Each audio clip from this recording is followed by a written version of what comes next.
সুপ্রিয় দর্শক, আজকে আমি পড়ছি আমার প্রকাশিত 2026-21 বইমেলায় প্রথম উপন্যাস শেষ সময় সেই তুমি থেকে প্রথম পর্ব। জীবনটা অনেক সংগ্রামের, এটা কেউ অস্বীকার করতে পারে না। মানুষ হাজার চেষ্টা করেও ফেলে আসা সময় থামাতে পারে না। যৌবনে ঘটে নানা বিচিত্র সময়, এটাকে আমি রংধনু বলে থাকি। রংধনুর যেমন অনেক রং থাকে, তেমনি উপরের আকাশটাও বিভিন্ন রঙে রঞ্জিত হয়। মানুষের জীবনে হাসি কান্না সুখ দুঃখ থাকবেই, এগুলো নিয়েই তো মানুষের জীবন। আসলে কে যে কার আসল সঙ্গী তা জীবনে ধরতে গেলে যৌবনের শেষ সময় বোঝা যায়। কিন্তু এর আগে ঘটে বিভিন্ন রঙিন ঘটনা, কারণ তখন তো যৌবনের চঞ্চল সময়। এমনই অনেক ঘটনা ঘটে কায়েসের জীবনে। কায়েস এক টকবগে যুবক, সদ্য অনার্সে পড়ুয়া এক শিক্ষার্থী, কিন্তু বাড়ি লাজুক। কায়েসের পরিবারে আছে শুধু তার মা ও বাবা। আর্থিক অবস্থা খারাপ থাকায় পড়াশোনার পাশাপাশি সে বেসরকারি স্কুলে চাকরি করে। আকাশটা সেদিন খুব স্বচ্ছ ছিল, মেঘ বিন্দুমাত্র ছিল না। কায়েসের মা ও বাবা ধার্মিক লোক। এমনই এক সুন্দর সকালে কায়েসের ঘুম ভাঙে তার মায়ের ডাকে। মা ডাকছে, কায়েস, ও কায়েস বাবা, উঠো, এত বেলা করে কেউ ঘুমায় না, ফজরের নামাজ পড়ো। কায়েস আদো আদো চোখ মেলে বলল, আচ্ছা মা, উঠছি। কায়েস উঠে নামাজ পড়ে কোরআন পড়তে বসলো। কোরআন পড়া শেষ করে সে একটু নদীর তীরে হাঁটতে গেল। নদীর পানিতে সে সূর্য ওঠার দৃশ্য দেখে, আর তার মনে অতীতে বিভিন্ন স্মৃতি জেগে উঠে। ভাবে তারা খুব গরিব, টাকাই জীবনের সব কিছু। টাকা না থাকলে পরিবারের লোকও মূল্যায়ন করে না। কিন্তু এই জন্য আমি অসৎ পন্থা অবলম্বন করি না। তার মনে পড়ে সবাই একসাথে বসবাস করতাম তখনকার কথা। কায়েসের কাকা মাহমুদ ঢাকা থেকে এসে কায়েসের কাকির কাছে ডালিম দিল। কায়েস এটা দেখল। কায়েস তার মাকে বলল, মা, মা, কাকা কি এনেছে? ভিতরে লাল দানা। তখন মা বললেন, এটা ডালিম। আমি বললাম, মা, খাবো। মা বললেন, এটা খাবে না, কারণ ওটা আমাদের জন্য না। তোমার বাবা ভালো চাকরি করুক, পরে খাবে। কোনো সময় ভাতের সাথে ভালো তরকারিও পেতাম না খাওয়ার জন্য। অনেক সময় আমি পথে ঘাটে কচু শাক বা এলেঞ্চা শাক কুড়িয়ে আনতাম। মা এগুলোই লবণ দিয়ে সিদ্ধ করে দিত, খেতাম। বাবা তখন ভালো কামাই করতো না, অথবা কামাই রোজগার কথা তেমন ভাবতো না। অনেক কষ্টের ভিতর দিন কাটতে লাগলো কায়েসদের। সে আস্তে আস্তে বড় হতে লাগলো। মা বিভিন্ন জনের বাড়িতে কাজ করে যা খাবার পেত শাড়ির আঁচলের নিচে করে নিয়ে আসতো। এক মা ফ্যাক্টরিতেও কাজ করত, যা কখনো ভাবতেও পারেনি। তবু মা খুব ধার্মিক ছিলেন। মা বলতো, তোর বাবা আগে তো ধার্মিক ছিল না, অনেক কষ্ট হয়েছে এই পথে আনতে। এখন আমি বড় হয়েছি, এখন আমাদেরও তেমন কোনো অভাব নেই। মাকে এখন আর অন্যের বাড়িতে কাজ করতে দিই না। মা এখন আমার আর বাবার খেয়াল রাখে, সুখে শান্তিতে বাস করছি। এটা তো আমার অতীত ছেলেবেলা, তখন এই জীবনে ছিল অন্যরকম, কিন্তু বাস্তব। তখনই বাবা ডাক দিলেন, কায়েস, কায়েস। ওহ, কে বাবা? এখানে এতক্ষণ ধরে বসে কি ভাবছিস? না, কিছু না। তোর স্কুলে যাওয়ার সময় হয়ে গেছে, সেদিকে কি খেয়াল আছে? এতক্ষণে সে সম্বিত ফিরে পেল, বলল, ওহ আচ্ছা, আসছি। কায়েস মৃদু হেসে উঠে দাঁড়ালো।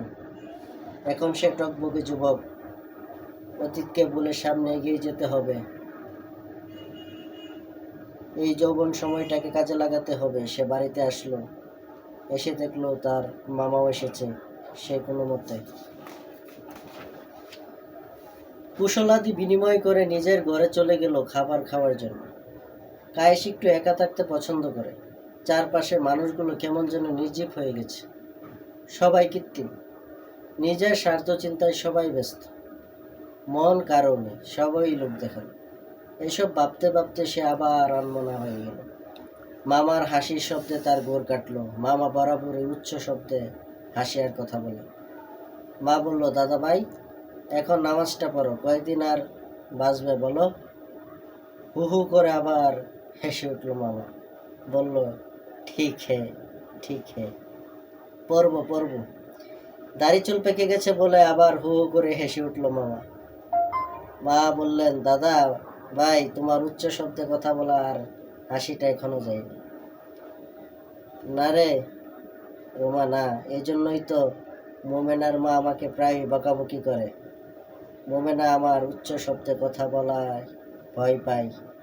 মোমেনা তো আমার কাছে বেশি আসে না। একথা বলে আবার হু হু করে হেসে উঠল মামা। মামার উচ্চ শব্দে কায়েসের বিরক্তি লাগছে। মা ডাকছে, কায়েস, কায়েস, আই তো বাবা, আয়। তুই এমন হয়ে গেছস কেন রে বাবা? কথাবার্তা বেশি বলিস না। মামা বললেন, হয়েই তো, এরকম বয়সে এমন হয়েই থাকে। কথা বলে আবার হেসে ওঠার সময় কায়েস গম্ভীর চোখে মামার চোখে চেয়ে ওঠায় মামার হাসি বন্ধ হয়ে গেল। মামা বললেন, তা বাবা, তুমি আর কতদিন বেসরকারি স্কুলে চাকরি করবে বলো? তোমার তো সরকারি চাকরি খুঁজতে হবে নাকি? কায়েস বলল, তার সময় হলে দেখা যাবে। এখন যা বেতন ভাতা পাচ্ছি তা তো আমাদের তিনজনের দিব্যি চলে যাচ্ছে, বেশির দরকার কি? মামা বলল, তা তিনজনেই থাকবে, বেশি হয়ে যাবে যে বলে আবার হেসে উঠল তার মামা। কায়েস বলল, আচ্ছা, এই কথা এখন থাক। কায়েস মা ও মামার কাছ থেকে বিদায় নিয়ে স্কুলের দিকে রওনা হলো। স্কুলের পথে যেতে যেতে দেখা হলো সাদিয়ার সাথে। সাদিয়া তার স্কুলের স্টুডেন্ট, ছাত্রী। স্যারকে দেখে বলল, আসসালামু আলাইকুম স্যার, কেমন আছেন? কায়েস বলল, আমি ভালো আছি, তুমি কেমন? সাদিয়া বলল, ভালো স্যার। স্যার, আপনি খেয়ে এসেছেন? হ্যাঁ, বলে উত্তর দিল কায়েস। দুপুরে খাবার খেয়ে কোথায় যাবেন জিজ্ঞেস করলো সাদিয়া। কায়েস, দেখি বাড়িতেই যাব। সাদিয়া বলল, আজ যাবেন না কেন? কায়েস জিজ্ঞেস করল। সাদিয়া বলল, আজকে আমি আপনার প্রিয় খাবার নিয়ে এসেছি। তাই নাকি? বলল কায়েস। তুমি কি করে জানলে যে আমার প্রিয় খাবার কোনটি? সে আবার জিজ্ঞেস করল।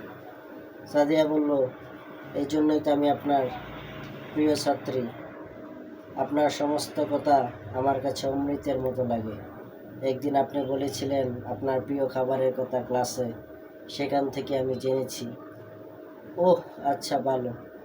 শুধু এই কথা বলল কায়েস।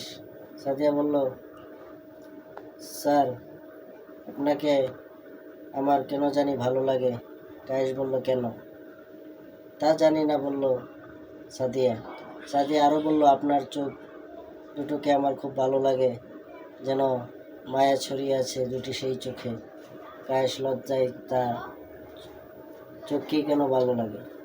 সাদিয়া বলল, কারণ আপনি একজন কবি। কায়েস ও সাদিয়া আলাপ করতে করতে স্কুলে পৌঁছে গেল। কায়েস অফিস রুমে গেল আর সাদিয়া ক্লাসরুমে। কে বা কেউ জানতো না তাদের মধ্যে কি কিছু আছে। কায়েসের মন উতাল পাতাল করতে লাগলো, কিন্তু কায়েসের ছাত্রী ছাড়া তাকে কিছু ভাবতে পারে না। কায়েস ভাবছে, আমার প্রতি সাদিয়ার কিসের এত টান? এসব ভাবতে ভাবতে ঘন্টা পড়লো। সে ক্লাসে ঢুকলো। কায়েস গণিতের শিক্ষক, সে বরাবরই ভালো শিক্ষক। সে ক্লাস শেষ করলো, মাঝখানে কিছুক্ষণ বিরতি আছে। সে অফিস রুমে বসলো আর চিন্তা করতে লাগলো,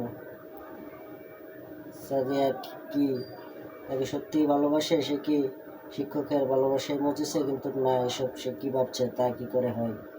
অনেক প্রশ্ন তার মনে ভিড় জমেছে। কিন্তু যদি সে ভালোই বেসে থাকে তাহলে কতদিন তা থাকবে? কেননা সে আখির প্রেমে পড়েছিল। ধন্যবাদ।